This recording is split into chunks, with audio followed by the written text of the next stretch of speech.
Get out of the crib. Let's talk about life. Woo!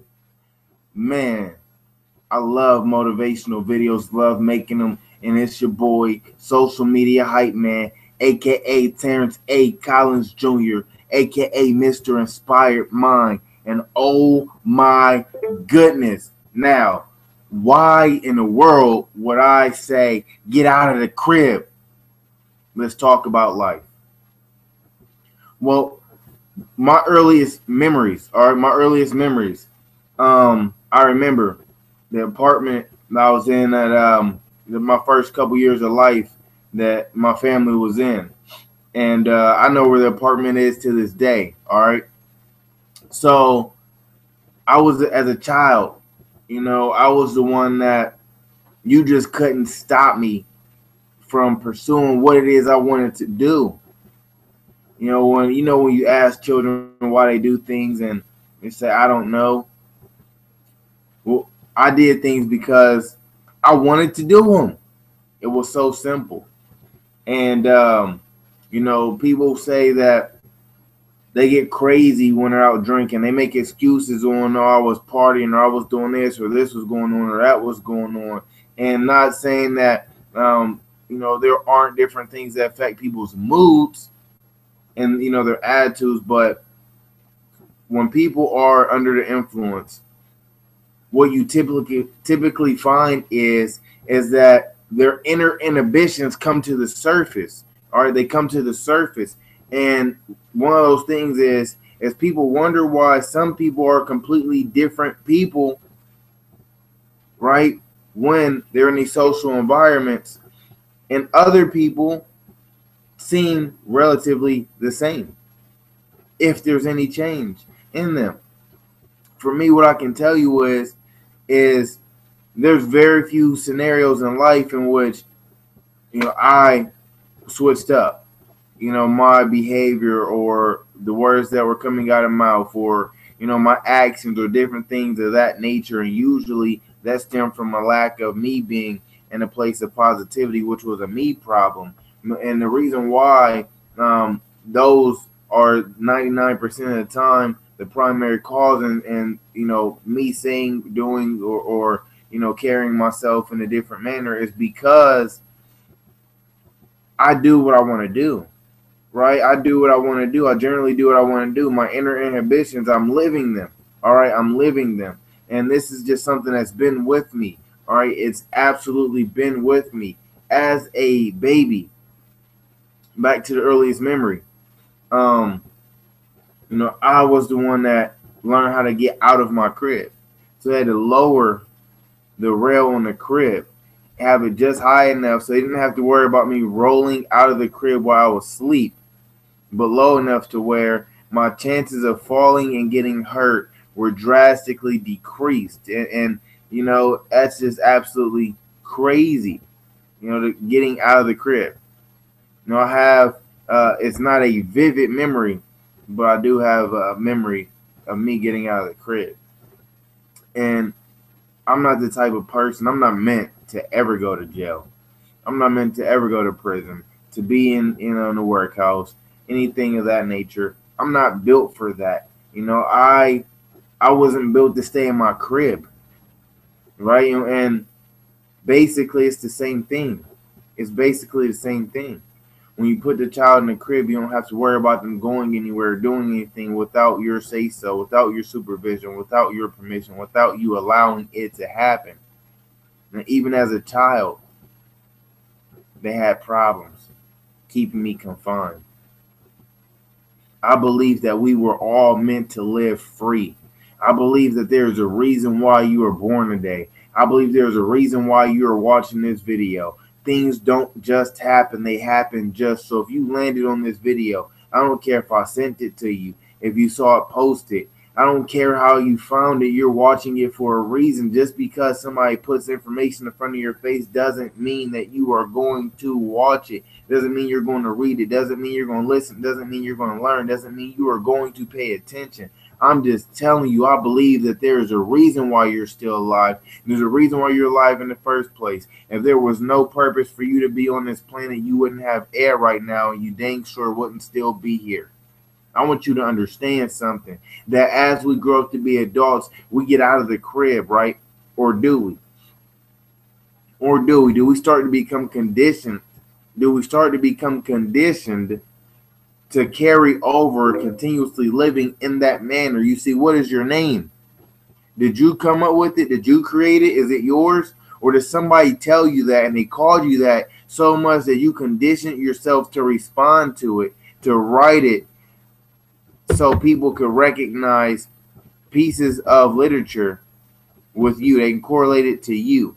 So now this thing that people condition you to accept is what other people automatically associate with you. Think about that. You didn't create the association that the world has with you. It was brought upon you due to conditioning. Chances are that you were in that crib even before the conditioning really set in and you learned to start responding to and associating yourself with that. So if you identify with your name, is it a possibility that things that happened before you were conditioned fully to respond to your name might still be ingrained within you? See, some people are living in physical cribs, and we call those, prisons, right? Jails, prisons, institutions, psych wards, just different things where they are physically being confined. However, I believe that our problems of our own making, our problems of our own making. I'm not going to edit this, right? That's not my style. I like to be real. I like to be genuine. I like to be honest. I like to be open. I like to bring you the real, bring you me, and let you take whatever happens while I'm recording. You take it however you take it. It's going to happen, right? I'm not going to stop it. You couldn't stop it. That's just a part of it, all right? So I just want you to understand our problems of our own making. If you don't like the car you drive, who put you in that situation? Who told you to choose the income level you chose? Oh, that's right. You didn't choose it if your income is 100% indicative upon an hourly wage or a salary that somebody else chose for you. So you didn't choose your wage. So who told you to go work there? Who told you to apply for it? Who told you to do the things that led to you being in that situation in which you applied for that position? Think about that. You don't like where you live? Well, who told you to live there? Why didn't you choose to live in Beverly Hills in a mansion? Right? Why didn't you buy a $30 million house? Oh, that's right. It comes back to income and the choices that you have. But again, who dictates that? Right? A lot of people will say, oh, your boss does. Wrong! Because your boss didn't make you decide to go work there. Your boss doesn't make you continuously come to work. You put yourself in that situation. You accepted that situation even before you had stepped all the way into it. And now you're in that situation. So if you complain about the situation you're in, you are complaining about yourself. But it is okay because you didn't put yourself in the crib. And eventually you learn to just stay there and accept it. But now it's time for you to stop accepting everything else people want to put on you. And it's time for you to raise yourself, grow up a little bit, open the door. These invisible walls that you have around you, the cages that you are confined with, the rules and the laws in which you live your life, the things you think about when you're getting dressed or you're picking out an outfit or you're planning out your day or your week or what you're going to do next or all those different things. It's time for you to grow up, open that invisible door or break the glass, get out of the crib and be the person that you know you're supposed to be right in there. And the strongest muscle on any field of play. And that's the heart. That's where that persistence and that drive comes from. I need you to just keep going. I want you to write down what it is that you want to be. And I want you to make a decision to go for it. All right, we'll have other videos where I talk about decisions and I talk about different things of that nature. For time, just for the sake of time, I'm not gonna get all the way into that because I could go about 5 hours probably on talking about decisions and that whole everything involved with that. So, short version, when you make a decision, that means that you decide. Side. Words to end with side. Homicide, genocide, suicide.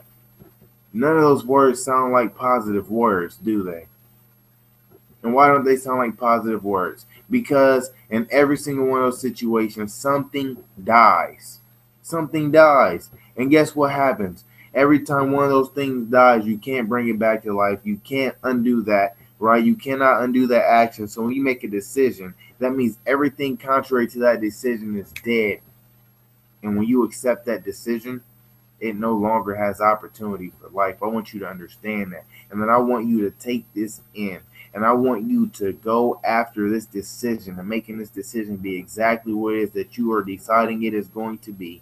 The same way that your heart decides that it is going to get blood to each and every single part of your body. And your heart does not stop. Your heart goes 24/7. Your heart beats even when you're not thinking about it beating. Your heart beats even when you're not making it beat. Your heart just beats whether you're woke or whether you're asleep. Your heart just keeps on going. And that's where I need you to be. You see, the Energizer Bunny has nothing on the power of your heart. And I want you to tap into that power that is confined within your chest. And I want you to start to let it out.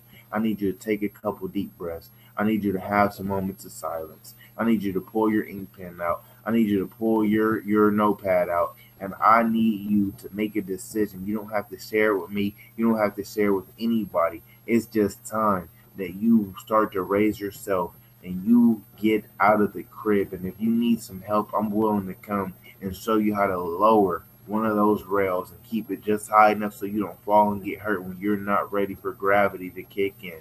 But it's a lot shorter distance from where you are to you getting your feet on the ground so you can start to walk, run, crawl, whatever it is that you, whatever speed that you go. That way you can safely get there and you can make that decision to get out of that room as well and get to exploring life.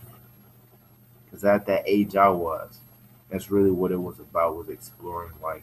And the longer I was stuck in the crib, the less of life I got to experience, the less of the house I got to learn, and the less time I got to be around those people that I really wanted to really get to know. And I didn't know them that well. I wasn't old enough to know them that well. I hadn't been on the planet long enough to know them that well. And I didn't have to have all these justifications, rationalizations, and reasons as to why I was doing what I was doing. I just knew that I felt some love and I knew that there was an opportunity in the room for us to grow, that we may be on a journey that was beyond what I could comprehend because at that age I couldn't even comprehend life. But I'm telling you, there was just something in me that just said, Terrence, you cannot stay in this crib. And so I got myself up out of that crib and I got my feet on the floor and I got to moving. First, I was crawling and walking a little bit, but eventually I got to where I was running. And I remember running out the room as I'm getting a little bit older, grabbing a pillow, throwing it down the steps, and jumping. See, I wasn't thinking about the wall I was going to hit when I jumped down the steps. I wasn't thinking about the wall. I was thinking about hitting the ground and landing on the ground and with as little pain as possible. So I threw the pillow down. So after I hit the wall, I could land on the ground just a little bit softer. And that's that concept that's always been ingrained in my head. They lowered the rail so I can hit the floor a little bit softer, and I just started to run with it. I'm not saying you're always gonna fly. What I'm saying is that we want you to hit the ground a little bit softer so you can get back up faster.